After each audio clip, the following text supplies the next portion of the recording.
Yesterday, while scrolling through the social media, I came across a very interesting story, you can say. The story was about a teacher asking a student that if I give you 2 mangoes and then additionally 2 more mangoes, how many mangoes you'll have? Child answers 5. Teacher by default was annoyed, and then teacher asked the if I give you 2 strawberries and then 2 additional strawberries, how many strawberries you will have? Now the child's answer is that I'll have 4. Now teacher is happy. The child is in the position of calculating the things well. She goes back to the first question and say, now think again, if I give you 2 and then 2 more mangoes, how many mangoes you'll have? And child again comes up, it will be 5.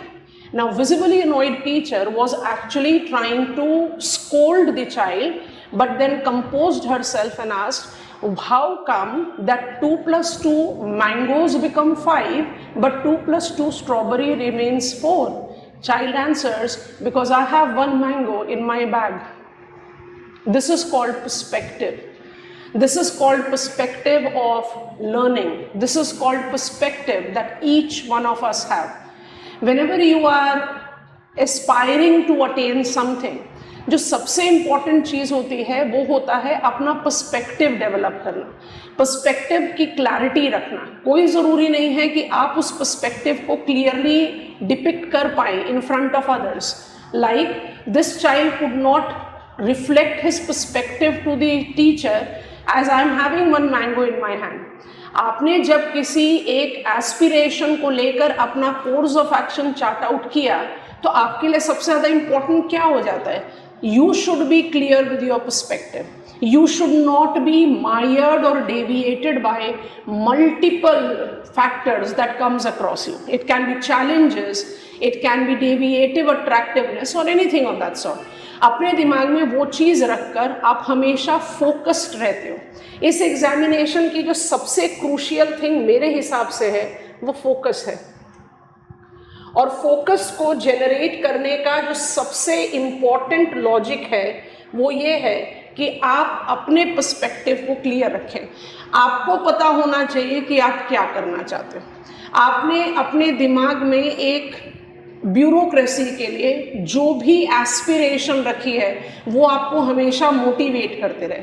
Motivation do not come from outside, motivation always come from with in. अगर आप कोई चीज़ करना चाहते हो तो आप उसको करोगे. आप पूरा नाइट आउट लोगे when you are taking up I want to chill out with my friends, I want to go for a birthday party. आप उसको एंजॉय कर रहे हो तो you don't look at watch कि अभी 1:30 बज गया, अभी 2:30 बज गया, ये तो टाइम मेरा सोने का है. You are enjoying it and that was the reason time was not the botheration.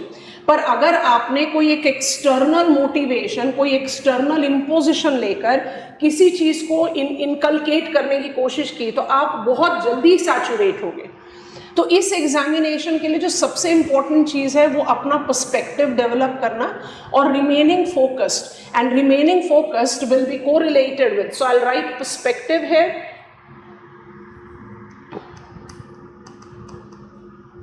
and I write motivation here.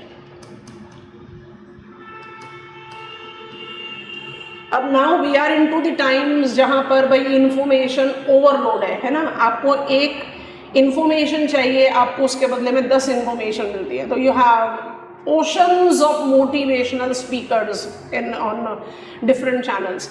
Motivation should be from with in. आपके अंदर से वो जज्बा आना चाहिए, क्योंकि आपको ये चीज़ अपने अंदर रियलाइजेशन डालनी पड़ेगी. आप बिगिनर हैं, आप सेकेंड अटेम्प्टर हैं, आप फाइनल अटेम्प्टर हैं. आपको अपने अंदर ये चीज़ डालनी पड़ेगी कि मुझे ये अपने लिए करना है. I have selected it for my self, और उस सिलेक्शन को मुझे अपना फुलेस्ट देना है. वो तभी आएगा जब आपके अंदर से उस चीज़ को करने का फोकस रहेगा. तो अपने दिमाग में ये 2-3 चीज़ें बिल्कुल क्लैरिटी के साथ रखेंगे और फिर हम आगे बढ़ते हैं. जो एक general doubt, I have been interacting with many of you, आप लोगों के दिमाग में जो एलिमेंट्री क्वेश्चंस चलते हैं वो यही क्वेश्चंस हैं, यही टर्म्स हैं जो हमने यहाँ हाईलाइट किया हुआ है. पहला टर्म जो आप सब लोगों के दिमाग में चलता है वो है फाउंडेशन. कि will this class be involving foundation? Is it a foundation course? तो हम इसको लेबल कर देते हैं नंबर 1, फाउंडेशन इज बेस। अच्छा, ऐसे सोच कर देखो, आप में से कई लोग सिविल इंजीनियर भी हो, आप लोग ये चीज़ बताएं मुझे कि आप कोई भी कंस्ट्रक्शन है, ब्रिज कंस्ट्रक्शन है, बिल्डिंग कंस्ट्रक्शन है, कोई भी चीज़ है, उसमें क्या फाउंडेशन एक सेपरेट आइडेंटिटी लेकर चलते हैं, या it is an integral part of the complete construct that you have to create? हम नहीं हैं, हम टेक्निकली क्वालिफाइड सिविल इंजीनियर नहीं है, तब भी एक जनरल पर्सपेक्टिव में सोचो, कोई भी एक बिल्डिंग बननी है, आपका घर बनना है, एक ब्रिज बनना है, एक फ्लाईओवर बनना है, तो क्या वो फाउंडेशन को बाकी कंस्ट्रक्ट से अलग लेकर बनाया जाएगा या उन दोनों को इंटीग्रेट करके बनाया जाएगा? लॉजिक किसमें? इंटीग्रेट करके बनाया जाएगा, है ना। फाउंडेशन कोर्स कुछ अपने आप में अलग चीज नहीं है। Foundation is integral part of building up your information about this optional. Foundation is from we begin. That is the reason the only fundamental text that I advise all of you to read, mandatory read जिसको हम बोलते हैं ना, वो सिर्फ NCERT है, क्योंकि वो क्रिएट करता है फाउंडेशन आपके लिए। तो अपने दिमाग से ये वाला मिथ निकाल दो कि कुछ ऐसा होगा कि आपके लिए हम आज ये नदी बता दिया, आज वो झील बता दिया, आज वो पहाड़ बता दिया, आज वो ये बता दिया और इट इज़ डन। ऐसा नहीं होता। हमारा अप्रोच ऑफ स्टडी कैसा होता है? I will come back to this page again. मैं एक सेंटर में अपना ज्योग्राफी का सिलेबस लेकर चलूं, और जैसे हमारा प्लैनेट अर्थ स्पिन करता है ना अपने एक्सिस पे, वेस्ट टू ईस्ट, हम अपने सिलेबस के चारों तरफ मूव करते हैं। हम अपने सिलेबस के चारों तरफ बड़ा ही सीक्वेंशियली मूव करते हैं। हमारा logic, foundation, core, building block, assimilation, integration सबके साथ चलता है। फाउंडेशन को किसी भी तरीके से अलग उठाकर पढ़ना लॉजिक नहीं है। कई बार हम बात कर चुके हैं, इससे पहले भी आपके साथ इंटरेक्शन में हमने बात की, रैंडमनेस नहीं वर्क करेगा ना, एक इंटीग्रेटिव अप्रोच चाहिए। तो आप अपने सिलेबस को स्टडी करते समय सिलेबस से अपने कंटेंट को निकालते हुए उसको एक लॉजिकल सीक्वेंस देते हैं। यही लॉजिकल सीक्वेंस आपको एक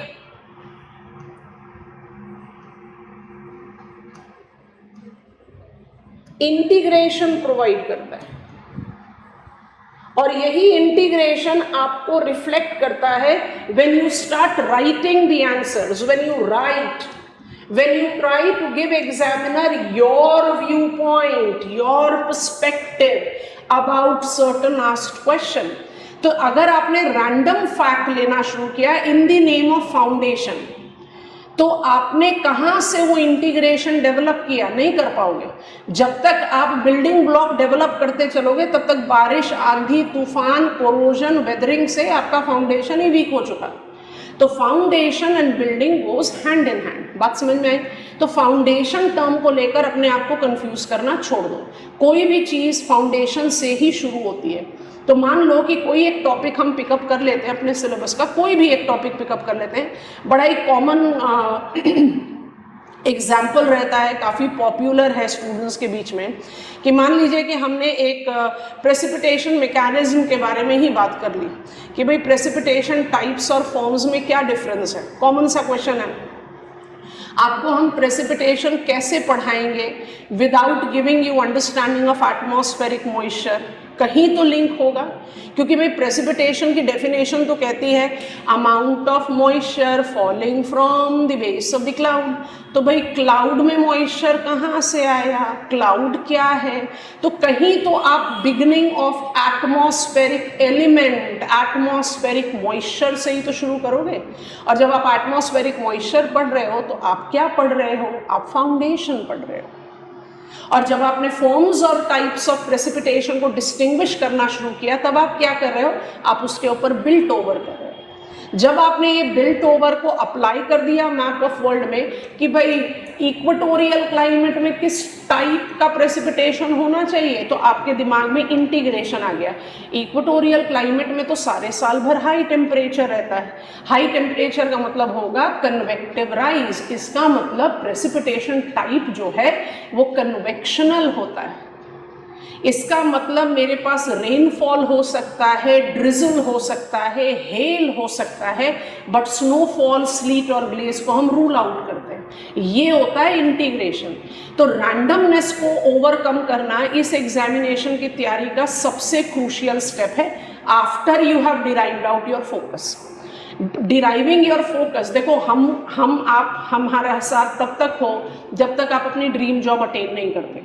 हमसे हमेशा पूछते हैं स्टूडेंट्स कि क्लासेस 5.5 महीने बाद ख़त्म हो जाती हैं तो उसके बाद हम आपसे मिल सकते हैं क्या? हम तो हमेशा कहते हैं जब तक आप इस पॉइंट से जूझ रहे हो कि आपने इसको ट्रैक करना है तब तक हम आपके पास हैं।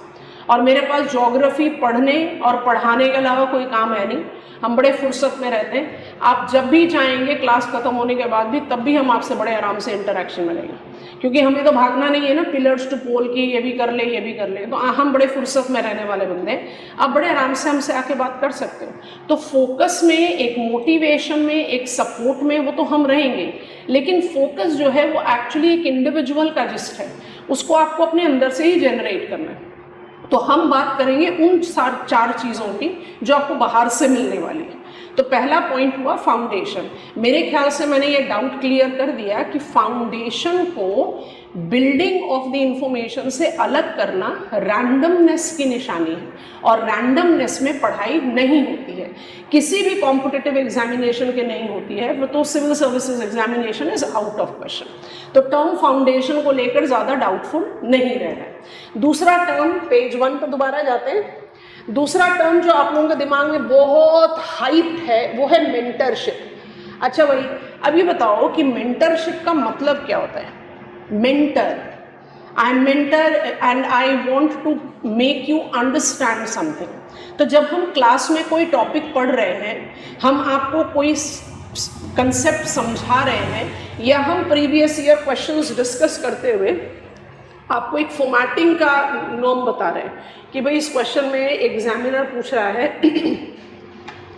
Identify how Alfred Wegener was ahead of his time. अब इस क्वेश्चन में मुझे क्या चीज़ को नहीं लिखना चाहिए, क्योंकि एल्फ्रेड वेगनर का जब कॉन्टिनेंट ड्रिफ्ट थ्योरी पढ़ा जाता है, समझा जाता है, तो बड़ी कॉमनली हम कहते हैं भाई वेगनर ने जो भी कुछ बताया वो अच्छा डिस्क्रिप्शन तो था, but it was not scientifically justified because he was not a trained geomorphologist, right. अब आप में से जिन लोगों ने कंसेप्ट नहीं पढ़ा है, घबराना नहीं है, सारे कंसेप्ट हमने आपको बताया फाउंडेशन से शुरू करते हैं।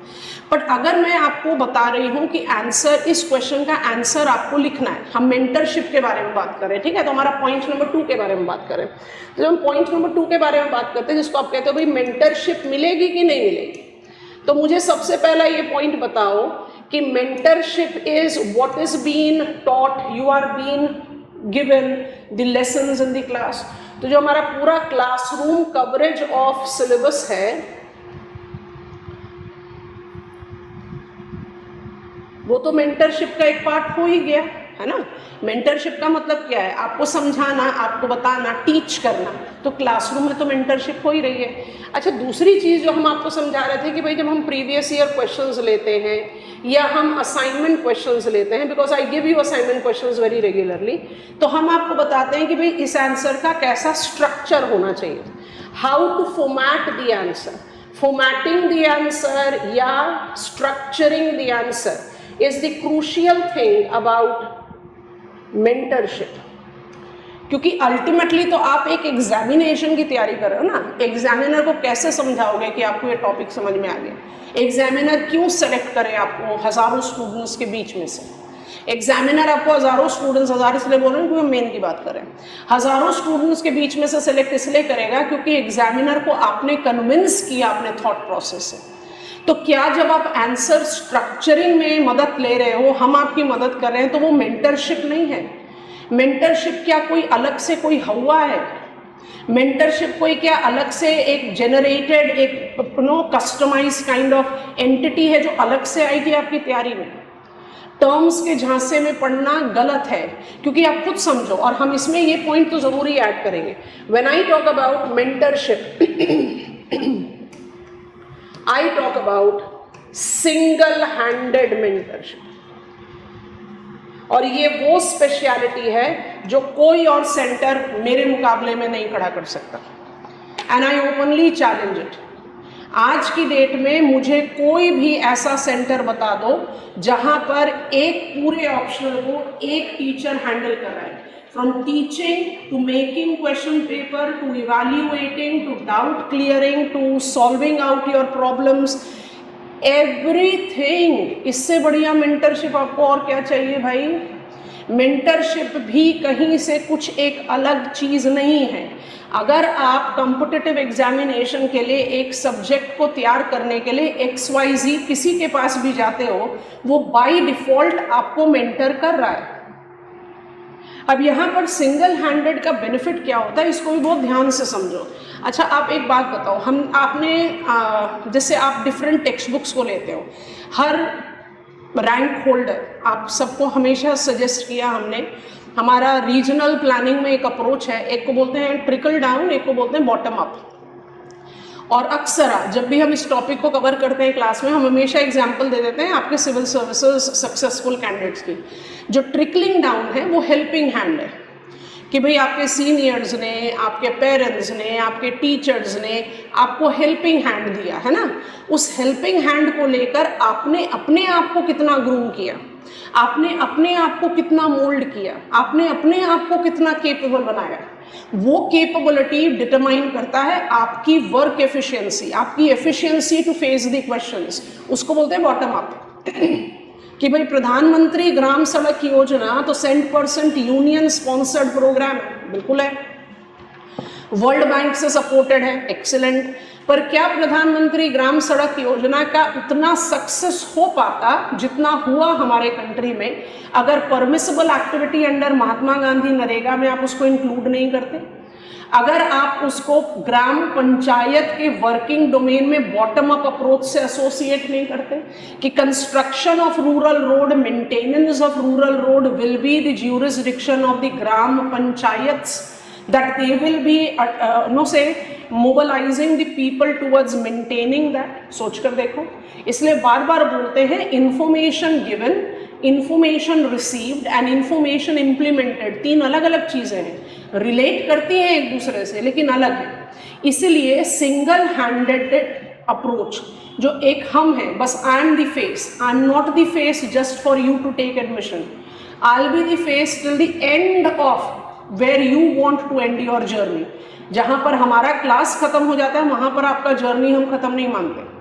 तो आपको ये जज करना है कि जो चीज़ हमने आपको पढ़ाई, अब ऐसे सोच कर देखो कि आपने ट्रॉपिकल साइक्लोन को पढ़ा क्रिचफील्ड से, आपने ट्रॉपिकल साइक्लोन को पढ़ा NCERT से, फिर आपने ट्रॉपिकल साइक्लोन को उठाकर पढ़ लिया सविंद्र सिंह से, आप और ज़्यादा से एनकरेज हो गए मल्टीपल सोर्सेस से, तो आपने उसको उठाकर पढ़ लिया स्ट्रालर एंड स्ट्रालर से भी।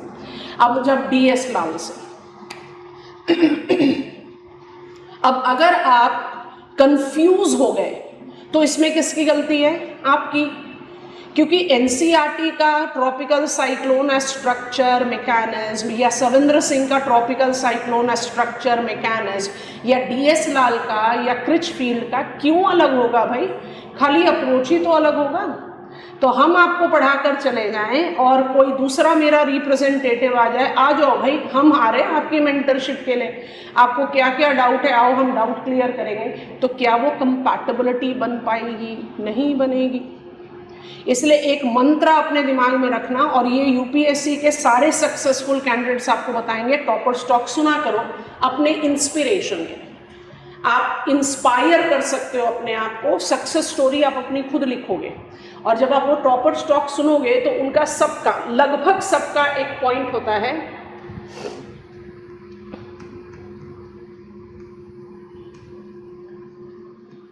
सो let us apply it to the mentors also. जितने ज़्यादा मेंटरशिप के लिए भागोगे उतना अपना नुकसान करोगे। And when I talk about नुकसान, हम मॉनेटरी नुकसान की तो बात ही नहीं करते क्योंकि वो बहुत सेकेंडरी है, हम आपके टाइम के नुकसान की बात करते हैं। तो ना तो आपको सोर्सेस पर जंप कराए, एक नोट्स, दूसरा नोट्स, तीसरा किताब, चौथा किताब, पांचवा किताब। अरे एग्जामिनेशन जो है वो बुक सेंट्रिक अब है ही नहीं, होता था। 1990s का समय था जब आपका क्वेश्चन पेपर बिल्कुल डिफाइंड तरीके से 1 2 3 4 टेक्स्ट बुक ओरिएंटेड होता था, तब हम कहते थे भाई पढ़ो, और हम भी उसी के हिसाब से पढ़ते थे, पढ़ाते थे। लेकिन आज की डेट में तो क्वेश्चन का नेचर ही बिल्कुल अलग हो चुका है। क्वेश्चन कैसा पूछा जाता है आपसे? आपसे पूछा जाता है evaluate, elaborate, elucidate, discuss, you have to integrate multiple topics. तो ये किताब से कहाँ से आएगा भाई? किताब ने तो आपको एक कंसेप्ट समझाया, अगर आपने क्लासेस का सपोर्ट नहीं लिया। ये भी एक बड़ा लॉजिकल पॉइंट है जब हमने लेस इज मोर लिख दिया। किताबों का सपोर्ट, जितने स्टैंडर्ड किताब हैं, बहुत अच्छी किताबें हैं, उनको पढ़ के ही हम यहाँ खड़े हैं कि हम आपको पढ़ा रहे हैं। लेकिन उन किताबों की requirement, the books are mandatory read for the students who don't take support of the classes because of any reason, उनका डिसीजन है या कुछ भी केस है। जो स्टूडेंट्स क्लासेस ले रहे हैं, एटलीस्ट जो मेरी क्लासेस ले रहे हैं, आई कैन गारंटी दैट हमारी क्लासेस के बाद बुक्स की रिक्वायरमेंट एकदम श्रिंक टू लेस देन 10% हो जाती है। अभी वो 10% का क्या लॉजिक है, थोड़ी देर में आपको समझा रहे हैं। तो जब आपके पास सफिशिएंट अंडरस्टैंडिंग एंड कंटेंट है कि भाई आप 10 marker question, 15 marker question, 20 marker question के बारे में आंसर लिख सकते हो, डायग्राम्स बना सकते हो, तो फिर बुक क्यों पढ़ोगे? लेस इज मोर का फंडा सक्सेस को गारंटी करता है। जितना टाइम आप एक ही चीज को 10 सोर्सेस से पढ़ने में लगाओगे, जितना टाइम आप एक ही चीज को 10 मेंटर्स के साथ अपना दिमाग उलझाने में लगाओगे, उससे अच्छा आप कुछ कंटेम्प्रेरी एग्जाम्पल या स्ट्रक्चरिंग प्रैक्टिस करो तो बेनिफिशियली। तो बेनिफिट कहाँ पर ज्यादा हुआ? मेरे ख्याल से मुझे बताने की जरूरत नहीं है। तो ये जो बहुत छोटी छोटी चीजें हैं, इनको अपने दिमाग में रखो। जो एक चला हुआ टर्म्स है मेंटरशिप एंड एक्सेट्रा, उससे अपने आप को डेविएट मत करो, क्योंकि ना तो फाउंडेशन और ना मेंटरशिप आपके स्टडी अप्रोच से अलग जाती है। अगर आप कोई चीज़ पढ़ रहे हो तो बाय डिफ़ॉल्ट आप उसको बेस से तैयार करोगे, और जब कोई आपको पढ़ा रहा है, स्ट्रक्चरिंग समझा रहा है, तो आप बाय डिफ़ॉल्ट एक मेंटर के कंट्रोल में ही तो हो, आप उन्हीं की तो मदद ले रहे हो। इसलिए ये सारी चीज़ों को अपने दिमाग से साइडलाइन करेंगे और फोकस करेंगे towards coverage of the syllabus. अब कवरेज ऑफ द सिलेबस को लेने के लिए फिर से हम आते हैं अपने डाउट क्लियरिंग फैक्टर पर। इसको हम मार्क कर देते हैं नंबर 3, और इसी के साथ नंबर 3 ले लेते हैं हम डाउट क्लियरिंग, और इसी के साथ हम नंबर 4 को ले लेते हैं इवैल्यूएशन एंड फीडबैक, क्योंकि doubt clearing, evaluation and feedback अपने आप में important constituent of preparation है, right? So let us create a page for that. If I have to talk about doubt clearing, तो doubt clearing studies के बीच में, जब आप कोई एक particular topic study कर रहे हो, studies के बीच में आ सकती है, formatting के दौरान आ सकती है, writing के दौरान आ सकती है, एंड आफ्टर क्लास जब आप रिवाइज कर रहे हैं, रिविजन के दौरान आ सकती है। यस और नो? आप कोई टॉपिक पढ़ रहे हो, पढ़ते पढ़ते हमने टॉपिक के बारे में आपको समझाया कि भाई temperate cyclonic circulation bias below law states that sufficiently encroached warm air mass in the mid latitude will have low pressure on its left, and thus it will mark the beginning of cyclonic circulation. अभी bouncer गया, cricket season ऐसे भी चल रहा है। बड़ा अच्छा सा कार्टून आया आज न्यूज़पेपर में। Yesterday we got respite from scorching heat that we have been reeling under in maximum part of India. I am right here in Delhi. So Delhi में कल अच्छे शावर्स हुए, और उसी पे बेस्ड एक कार्टून है। कार्टून कह रहा है, person is asking clouds, where you have been for so long, we were being devoted to such heat scorching condition, and cloud answers, we were in United States of America to watch World Cup. वहाँ पर वो है वो create कर रहे हैं। So point जो हम कहना चाहते हैं वो ये है कि जब आप अपनी स्टडी को एसोसिएट करते हो ना, कि भाई मैंने कोई एक टॉपिक पढ़ा, कोई एक टॉपिक पढ़ना शुरू किया, तो उस टॉपिक में मुझे डाउट आएगा, हमने आपको बता दिया, समझा दिया। एक 50-60 स्टूडेंट्स की क्लास मेरे सामने बैठी है, तो ये तो बिल्कुल भी नहीं हो सकता ना कि हम सब के सब एक ही लेवल पर, एक ही पॉइंट पर एकदम फटाफट से सब लोग उसी पॉइंट पर समझ जाएं कि मतलब मैंने बता दिया और आप सब समझ गए। नहीं हो सकता है, हम में से कुछ लोग ना समझें, बिल्कुल लॉजिकल है, बिल्कुल ऑब्वियस है। तो डाउट क्लियरिंग तो part and parcel of teaching हो गया, I think it make sense. उसके बाद हम कह रहे हैं कि भाई कॉम्पिटिटिव एग्जामिनेशन मेन में आप प्रिपेयर्ड हो कि नहीं, उसका सबसे बेसिक पॉइंट कहाँ से आता है, आप आंसर लिख पाते हो कि नहीं। तो जब आप फॉर्मेटिंग और राइटिंग शुरू करोगे तो फिर आपके पास चैलेंज आएगा कि भाई मेरे को समझ में तो आ रहा है कि मुझे ये लिखना है, पर इसके बाद क्या लिखे, फिर उसके बाद क्या लिखे, फिर उसके बाद क्या लिखे, no there are several things. तो क्या वहाँ पर भी डाउट क्लियरिंग रिक्वायर्ड होगा? बिल्कुल रिक्वायर्ड होगा। तो जब आप क्लास के साथ साथ लिख रहे हो तो डाउट क्लियरिंग अलग कैसे हो गया?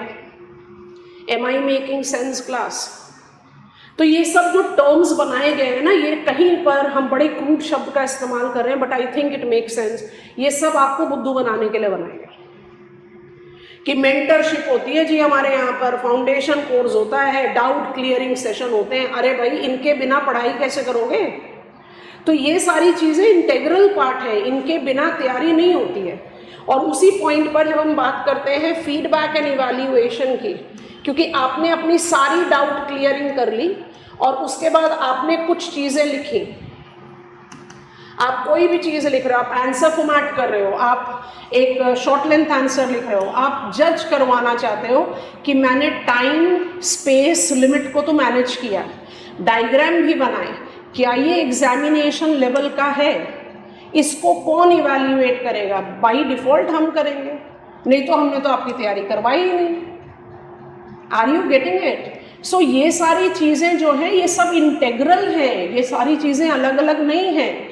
इनको अलग करना अपने आप में अपनी तैयारी को अपने हाथ से बाहर निकालना है।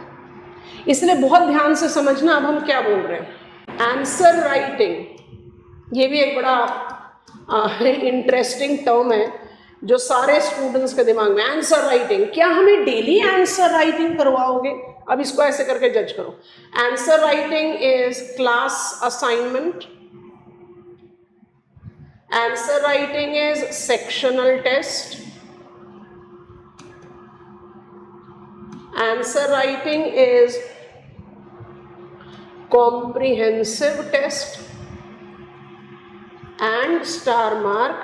Answer writing is complete syllabus test। जो आपका 4.5 से 5 महीने का कोर्स रहेगा उसमें ये आंसर राइटिंग के कंस्टिट्यूएंट बाय डिफॉल्ट इंक्लूडेड होते हैं। अब आप कहोगे इनमें फ़र्क क्या है? इनमें फ़र्क ये है कि हमने क्लास की शुरुआत की है physical setting and resources of India, ठीक है। हमने आपको पढ़ाया northern mountain walls of India, उठाया प्रीवियस ईयर क्वेश्चंस, देखा भाई नदन माउंटेन वॉल में कौन कौन से क्वेश्चन पूछे गए। तो आपने 5 दिन में, 6 दिन में, 6 दिन बहुत ज़्यादा बता रहे हैं, 5 दिन में मान लीजिए कि आपने physiographic units of India cover कर लिया, तो आपके पास प्रीवियस ईयर क्वेश्चंस के कम से कम 6, 7, 8 क्वेश्चंस आ जाएंगे जो आप असाइनमेंट के तौर पर लिखोगे। तो आपने आंसर राइटिंग, इवैल्यूएशन, फीडबैक को right there with your learning शुरू कर दिया।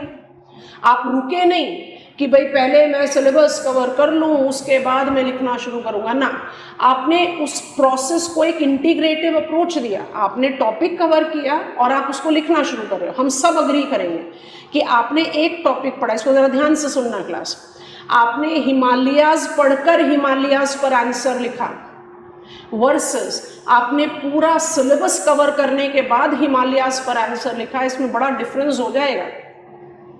तो आप ये थोड़ी ना कर सकते हो कि आप एक साथ ही physical setting of India, geomorphology, climatology, hazard सब कुछ पढ़ना शुरू कर दोगे तो पढ़ोगे क्या? कुछ नहीं पढ़ पाओगे। लेने तो पड़ेंगे बेबी स्टेप्स। आप अगर स्टेयर केस को मूव कर रहे हो, even if you are taking a big leap of the growth, तब भी आप एक रिस्क फैक्टर तो लेकर चलोगे। 4 सीढ़ियों को एक बार कूदने पर हो सकता है कि आप टॉप पर जल्दी पहुंच जाओ, लेकिन गिरने की भी तो संभावना उतनी ही रहती है ना। इसलिए consistency is the name of the game. यहाँ पर कोई भी चीज़ एडहॉक नहीं चल सकती है, यहाँ पर कंसिस्टेंसी चाहिए। आपको अपने आप को साल भर तक उसी मोड पर रखना होता है, साल भर, क्योंकि आप एक मिनिमम फर्स्ट अटेम्प्ट में क्वालिफाई करने का एक अच्छा एम्बिशियस टारगेट रखते हो, तो भी तो पूरा 1 साल का प्रोसेस है। तो कंसिस्टेंसी के लिए क्या चाहिए? कंसिस्टेंसी ऑफ राइटिंग भी चाहिए, कि आपने कोई टॉपिक पढ़ा और उस टॉपिक पर आप एक आंसर लिखने की तैयारी कर चुके, और कौन सा क्वेश्चन कहाँ से सेलेक्ट किया? क्वेश्चन सेलेक्ट किया जो एग्जामिनेशन में पूछा गया। अब एग्जामिनेशन से पूछे गए क्वेश्चन से अगर आप आंसर लिख पा रहे हो तो आप अपने आप को कॉन्फिडेंस दे रहे हो कि हाँ भाई मैं लिख सकता हूँ। Of course it will not be to the level of examination, क्योंकि अभी आपने पूरा सिलेबस तो कवर किया ही नहीं। जैसे ही फिजिकल सेटिंग खत्म हो जाता है, फिजिकल सेटिंग को हम रिसोर्स के साथ इंटीग्रेट करते हैं, पूरा स्टडी प्लान इवॉल्व करते हैं हम before beginning of the topic, तो वो उसके बारे में भी थोड़ी देर में बात करते हैं। तो आपने फिजिकल सेटिंग और रिसोर्सेज कवर कर लिया, तब आया आपका सेक्शनल टेस्ट। तो जनरली सेक्शनल टेस्ट का लॉजिक क्या रखते हैं कि आपने, जैसे हमने आपको पिछले डिस्कशन में बताया था कि हमने अपने सिलेबस को 4 पार्ट में डिवाइड किया हुआ है ना, हम इसको कहते हैं 4 ब्लॉक्स। तो हमने एक ब्लॉक में अगर 5 टॉपिक कवर किए तो हम आपसे 2 या 3 सेक्शनल टेस्ट ले लेते हैं यहाँ पर। अब सेक्शनल टेस्ट और असाइनमेंट में डिफरेंस क्या हुआ? असाइनमेंट में आपके पास आया 1, 2, 3, 4 क्वेश्चन, जहाँ पर आपके पास पूरी फ्रीडम है, कितने भी समय में लिखो, सोचो, लिखो, क्योंकि वो लिखने का पहला लेवल है। पर जब आप टेस्ट लिख रहे हो, कोई ज़रूरी नहीं कि आपको 8 क्वेश्चन यूपीएससी पैटर्न में देंगे, हम नहीं देते नॉर्मली सेक्शनल टेस्ट में, या आप 3 घंटे का टेस्ट लिख रहे हो, वो हम डिसाइड करते हैं। इसलिए हम आपको कोई रेडीमेड कैलेंडर नहीं देते। बड़े खुश हो जाते हो ना आप कैलेंडर देख के, कि जैसे आपने गूगल कैलेंडर सर्च किया तो हर डेट के सामने ये जयंती, ये अमावस्या, ये पूर्णिमा, ये हम नहीं करते वो वाला काम। अल्टीमेट ऑब्जेक्टिव क्या है हमारे लिए? अल्टीमेट ऑब्जेक्टिव है कि जिस पर्पस के लिए हम यहाँ खड़े हैं या जिस पर्पस के लिए आप यहाँ आए हो वो सॉल्व होना चाहिए, और उस सॉल्विंग के लिए फ्लेक्सिबिलिटी ज़रूरी होती है। क्योंकि अगर हम 60-70 लोग एक साथ किसी चीज़ को करेंगे तो होगा कि 2 या 3 लोग पीछे छूटेंगे। तो स्टडी प्लान हम बिल्कुल बनवाते हैं, ऐसा नहीं है नहीं बनवाते। हम जितना ज़्यादा इंसिस्ट करते हैं सिलेबस के टॉपिक्स को टिक करो, ये यहाँ हो गया, ये यहाँ हो गया, मेरे ख्याल से और कोई नहीं करता, तो उसके बारे में आप डाउटफुल नहीं रहिए। लेकिन समझिए कि आपने जब असाइनमेंट लिखा, आपने whatsoever number of questions you have written, आपने अपने आप को समय में नहीं बांधा, आपने अपने आप को लग्जरी ऑफ टाइम दिया। पर जब आप सेक्शनल टेस्ट लिखना शुरू करते हो तो आप अपने आप को एक लेवल ऑफ डिफिकल्टी बढ़ा कर देते हो, आप टाइम बाउंड मैनर में लिखते हो, तो वहां पर आप अपने आप को more near to the examination requirement पर ले आते हो। Am I making sense? और जब आप nature of question of UPSC देखते हैं, कई बार हम बोल चुके हैं, आपने कई बार सुना भी होगा, हाँ, successful candidates from my centre, कि जो भी आपके क्वेश्चंस हैं एग्जामिनेशन के, उनको आप सेफली 2 कैटेगरीज में डिवाइड कर सकते हो। एक को आप बोलते हो डायरेक्ट और एक को आप बोलते हो overlapping.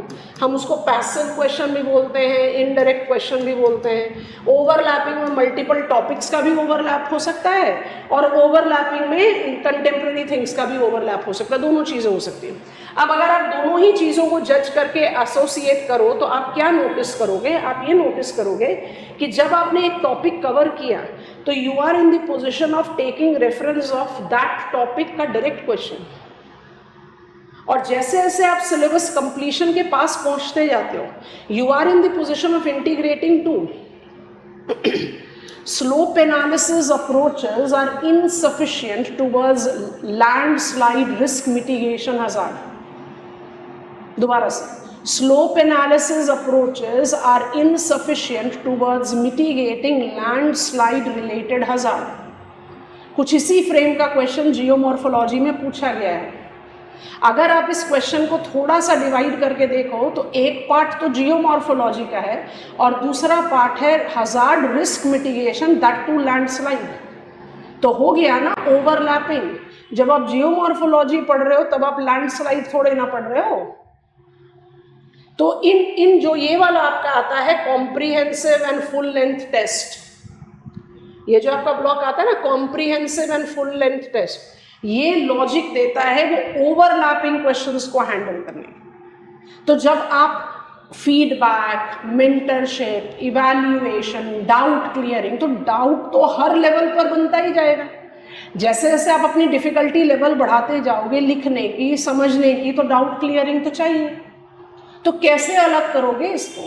How doubt clearing, feedback, evaluation, mentorship and foundation can be different from syllabus completion? I don't understand it. I don't understand it. इसलिए हम बार बार रिपीट करते हैं कि अपने आप को ये टर्म्स के झांसे में मत डालो, अपने फ्यूचर को थोड़ा सिक्योर करो और खुद डिसाइड करो। कोई ज़रूरी नहीं है, किसी ने नहीं कहा कि क्लास करनी ही पड़ेगी, मत करो क्लास। लेकिन जब भी तैयारी शुरू करो तो अपने अंदर वो क्लियर पर्सपेक्टिव डेवलप करके तैयारी शुरू करो और अपना पाथ चार्ट आउट करो। इंस्पिरेशन सबसे लो, सुनो सबकी, लेकिन करो अपनी, क्योंकि आपको तैयार करना है, आपको अपना सिलेबस प्रिपेयर करना है, आपको अपना सिलेबस कॉम्प्रिहेंड करना है, आपको अपने सिलेबस को रिटेन करना है, आपने जाकर एग्जामिनेशन में आंसर लिखना है, आपने इंटरव्यू बोर्ड को आंसर देना है। You have to do it, no one else is going to do it for you. So अपना क्लैरिटी रखेंगे, अपने अंदर से मोटिवेशन रखेंगे, अपना पर्सपेक्टिव क्लियर रखेंगे, तो कहीं से भी जर्क नहीं आएगा। और जर्क का मतलब ये नहीं है कि डिफ़िकल्टी नहीं आएगी, डिफ़िकल्टी तो आएगी। हर प्रिपरेशन स्ट्रैटेजी में डिफ़िकल्टी आएगी, पर्सनल आएगी, अदरवाइज आएगी, पर हमें उसको फिर ओवरकम करना है। जब आप अंदर से ही मोटिवेटेड हो, आप क्लियर हो अपने पर्सपेक्टिव से, तो फिर आपको उसमें कौन रोकेगा? कोई नहीं रोक सकता। इसलिए अपने दिमाग में ये वाला पॉइंट को जस्टिफाई करके डिसीजन लीजिए कि what you have to do with your preparation.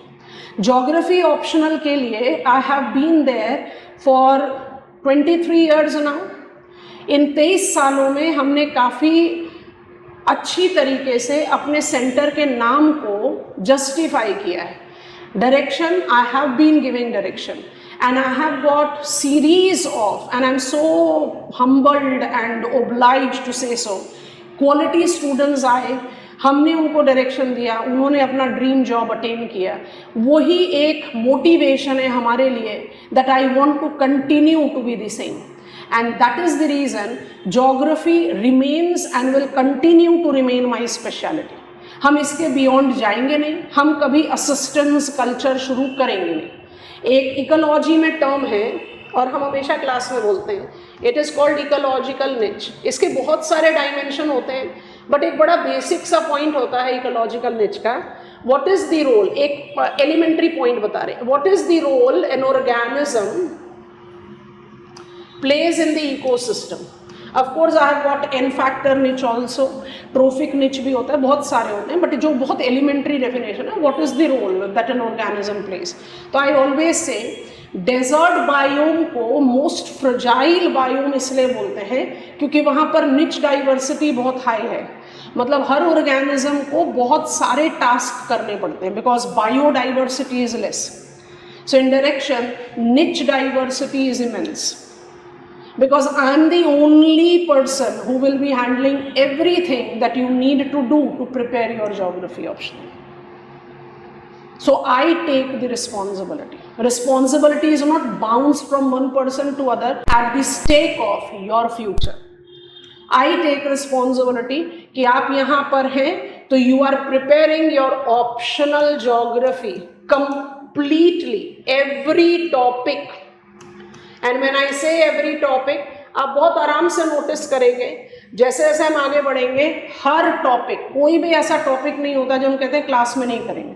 Of course कुछ टॉपिक ज़्यादा समय लेते हैं, कुछ कम लेते हैं, लेकिन इसका ये भी मतलब नहीं है कि हम आपको 2 महीने तक ह्यूमन ज्योग्राफी चल रही है और 1 महीने में सारी फिजिकल ज्योग्राफी खत्म हो रही है, ऐसा नहीं होता। अप्रोप्रिएशन ऑफ द लेंथ रहता है, सिलेबस का पूरा कवरेज रहता है, तो ये आपको एक बेनिफिट देता है, आप एक कंपैटिबिलिटी डेवलप करते हैं, राइट। तो ये सारी चीज़ों को अपने दिमाग में रखिए। एंड द फाइनल थिंग, 1 जुलाई से 7 जुलाई I am giving you an open opportunity. आइए, क्लास कीजिए। क्लास बिल्कुल रेगुलर क्लासेस होंगी, जैसे मैंने आपको बताया फाउंडेशन एंड एक्सेट्रा नहीं चलेगा। आपको उन सभी चीज़ों को लेकर अपने स्टडी को जस्टिफाई करना है। तो 7 दिन तक आइए, उसको आप ट्रायल क्लास बोलो, उसको आप डेमो क्लास बोलो, उसको आप कंपैटिबिलिटी मैचिंग बोलो, जो कुछ भी बोलो, आपकी मर्जी। Attend it, understand, then join.